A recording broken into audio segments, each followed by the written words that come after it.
Hayya akkam jirtu? Mee amma immoo dhibee yeroo ammaa hedduminaan mul'achaa jiru waa'ee kaanserii harmaa ilaalla.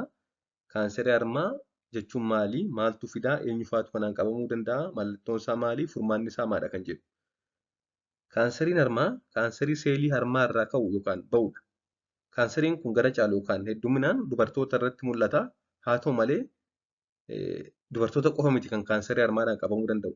Dhiira irrattis darbee darbee mul'achuu danda'a. Kaanseriin harmaa kun seelii irraa ka'uu fi iddoo harmaa irraa ka'u yookaan itti biqilu irraa ka'uun gosa garaagaraa ni qabaata. Kaanseriin kun maalirraa dhufuu danda'a laata? Kaanseriin harmaa maalirraa dhufa yoo jenne, kaanseriin harmaa seeliin harma keessa jiru tokko, seelota harma keessa jiran keessaa tokko haala sirrii hin taaneen guddachaa yookaan baay'achaa dhufudha. Seeliin kunniin ammoo seelii isa fayyaa irra saffisaan baay'achuun kuufamaa jabaataa deemu. Seeliin kaanserii kunniin gara xannacha liimfii naannoo harmaatti argamanii fi gara qaama biroottis faca'uu yookaan tatamsa'uu danda'u. Kaanseriin harmaa yeroo hedduu seelii aannan harma oomishan irraa ka'a. Harma keessaa seelota aannan oomishan sanarraa ka'a jechuudha. Seelota biroo harma keessa jiran irraas ka'uu mala. Kanneen harma oomishaniin alatti. Carraa namni tokko kaanserii harmaatiin hubamuun haala hormoonii, haala jiruuf jireenya isaa jeenetiksiin qacceemaan jechuudha. Akkasumas naannoo isaa irratti hundaa'uu mala. Haa ta'u malee namoonni tokko tokko wantoota carraa kaanserii kana horachuu dabalan otoo hin qabaatiin kaanserichaan hubamuu ni danda'u. Akkasumas namoonni persentaa 5 hanga 10 ta'an sababa geeddaramuu kan jijjiiramuu qaccee sanyii yookaan gene mutation kan jennu maatiin darbuun carraa kaanserii kanaan qabamuu ni qabaatu. Amma immoo wantoota carraa kaanserii harmaatiin qabamuu dabalan kan jedhu haa ilaallu. Akkuma jenne dhiira caalaa dachaa hedduu dubara irratti mul'ata. Kanaaf saalaan dubara ta'uun dhiira caalaa carraa kaanserii kanaan hubamuu qaba. Haa ta'u malee dhiira irrattis mul'achuu danda'a. Gara caalu garuu persentaa 90 ol dubartoota irratti mul'ata. Kanaaf saalaan dubara ta'uun riskii jechuudha kaanserii harmaaf. Garbiraan umuriin dabalaa deemudha. Akkuma umuriin dabalaa deemuun carraan kaanserii harmaa horachuus ni dabala. Garbiroon kanaan dura harma cinaa tokko irratti kaanserii qabaachuun carraa harma isa gama biraan qabaachuu ni dabala. Kanaan dura harmi tokko kaanserii godhatee yaalamee fayyee yeroo ta'e, harmi karaa biraa jiru immoo carraan godhachuu isaa ol ka'aadha kanneen kaanirra. Inni garbiraan sababa qaccee yookaan sanyii maatii irraa darbuun yoo maatiin yookaan obboleettiin haati kaanserii kanaan qabamtee turte yookaan jiraatte carraan kaanserii kanaan qabamuu kan nama biroo irra dachaa hedduun ol ka'aadha. Qacceen yookaan sanyiin jiiniin nuti jennu yookaan kanaaf nama saaxilan kanneen BRCA1 jedhaman jiru. Isaan kun egaa maatii keessa jiraatan kanaaf nama saaxilu.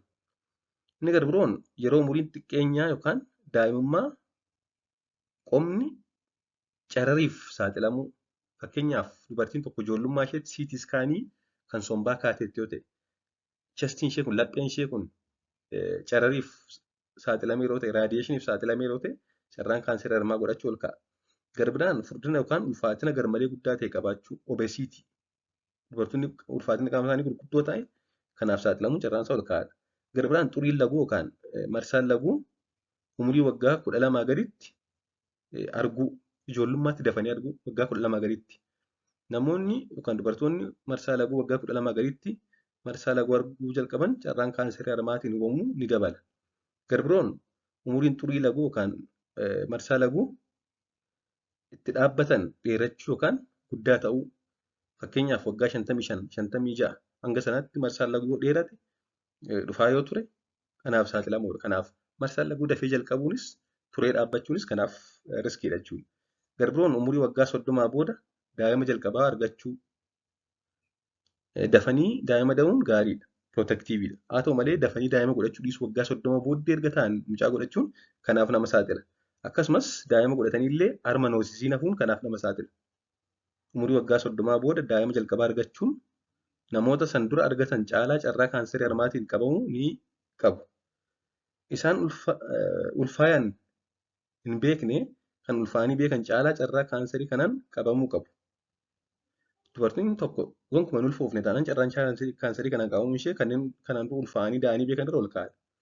Alkoolii baay'isanii dhuguun carraa kaanserii harmaatiinis nama saaxila. mallattoon kaanserii harmaa maal fa'aadha kan jedhu yoo ilaalle kurrusa yookaan dhiita harma keessatti yoo qaqqabanii ilaalan jabaatu yookaan jajjabaatu wanti ta'ee jiraachuu harma keessatti qaama harmaa keessaa iddoo kaan caalaa qaqqabbiif kan jabaatu hammi yookaan bocni yookaan argaan harmaa yoo jijjiirame harmi tokko kan kanaan dura beekan irraa hangi isaa saayiziin isaa bocni isaa sheeppiin isaa jijjiiramaa dhufe halluun yookaan haalli gogaa harmaa yoo jijjiirame yookaan fakkeenyaaf harmi yoo dhooqaa dhufe qacceen harma garaa keessatti seenuu keessa garagaluu gogaan naannoo qaccee harmaa fiixee harmaa jechuudha yookaan harma irra iddoo biraa jiru diddiimachuu, qunca'uu, madaa'uu fi babbaqaquu akka burtukaan san boolla xixiqqoo mul'isuu qabaachuun mallattoo kaanserii harmaa ta'uu danda'a. Kanaaf waan adda ta'e harma isaanii keessatti yoo argan ogeessa fayyaa mariisisuu qabu. Amma immoo mee maal haa goonu yookaan maal gochuu qabu dubartoonni kan jedhu haa ilaalu. Of eeggannoo akkamiitu barbaachisa jedhu. Dubartoonni torbaniin otoo sakatta'insa harma isaanii ofii isaaniitii qaqqabuun godhatanii gaariidha. Harma qaqqabuun ilaaluun iddoon ta'ee jajjabaate yookaan jijjiirama qaama harmaa kan kanaan durarra beekan irra yoo jiraate adda baafachuu yoo jijjiiramni adda ta'e jiraate gara mana yaalaa deemanii ogeessa fayyaa yookaan dooktara mariisisuu. Mallattoolee armaan olitti eeraman yoo ofirratti argite otoo yeroo hin gubiin mana yaalaa deemtee adda baafachuu. Mallattoolee as gubbaatti kaafne kun dhukkuboota harmaa kan biroos ta'uu danda'u waan ta'eef ogeessi fayyaa qoratee qorannoo taasisee adda baasachuudha. Mallattoolee kana yoo ofirratti argan hospitaala deemnee qorannoo doktoroonni keenya nuuf ajajan fakkeenyaaf kan akka altiraasaawundii, maamoograafii fi saamuda harmarraa fuudhamu sana fuudhamee ilaalamee kaanserii ta'uunsaa fi ta'uu dhiisuunsaa adda bahee akkasumas gosti isaa adda bahee yaala argachuudha. Akkasumas alkoolii baay'isanii dhuguu dhaabuu, sochii qaamaa gochuu, torbanitti yoo xiqqaate guyyoota 5 fi daqiiqaa 30 sochii qaamaa taasisuu, nyaata keenya madaalawaa gochuu, yeroo hedduu fuduraa fi kuduraa nyaachuu, foon, cooma, dhadhaa baay'isuu dhiisuu, akkasumas sadarkaa kaanserichi irra jiru hundaa'uun yaala isaa kutaa harmaa kaanserichi itti biqile muranii yookaan kutanii baasuu sadarkaa isaa murteessa ga'a. Yookaan harma cinaa tokko guutuutti kaasuu yookaan muranii baasuu yookaan harmii fi xannachoota liinfii naannoo sana jiran walitti qabanii muranii kaasuu yookaan harma cinaa lachuu muranii kaasuus ta'uu danda'a. Dabalataan yaala akka cararii qorichoota keemooteraappii jedhamanii fi yookaan yaala hormoonii godhamus barbaachisaadha. Kanarra kan hafe kaanserichi sadarkaa kanaan yaalamuu hin dandeenye irra yoo jiraate deeggarsi dhukkubbii wayyeessuuf yookaan dhukkubsattoota dhukkubbii isaanii irraa hir'isuuf kunuunsi kennamu jira. Yookaan paaliitiif keessa jedhamu sana gochuun barbaachisaadha. Waan dhaggeeffattaniif hedduu galatoomaa. Kanaaf egaa akka waliigalaatti harma keessan yeroo yerootti torbeen qaqqabdanii ilaaltanii wanta adda ta'e jiraannaan ogeessa fayyaa mariisuun baay'ee gaariidha jedha. Galatoomaa turtii gaarii.